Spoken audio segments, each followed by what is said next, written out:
อ่ะสบายดีพี่น้องอัปเดตขอกหมูเสริมขยายขอกใหม่2ขอกเนาะ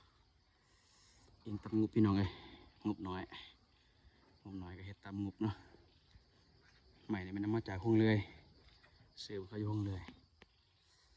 ได้2ห้องมุงเรียบร้อย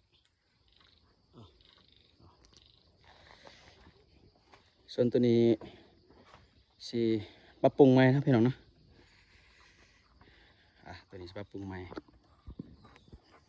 สิแบ่งเป็น4ห้องกำลังอนามัย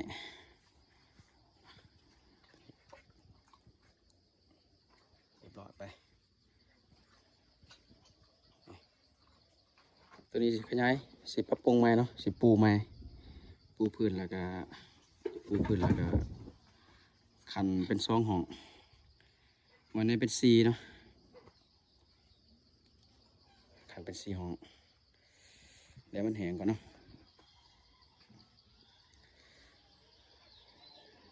บ้านสไตล์บ้านสวน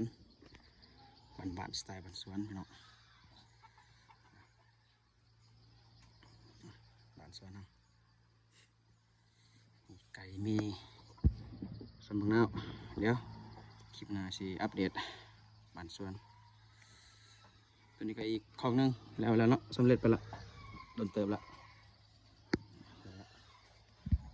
หมูพันซอดพี่น้องเดี๋ยวละเดี๋ยวกันเนาะพันซอดเดี๋ยวละส่งยังตะขอกนี้นะปรับปรุงใหม่สิขันเป็น4ห้อง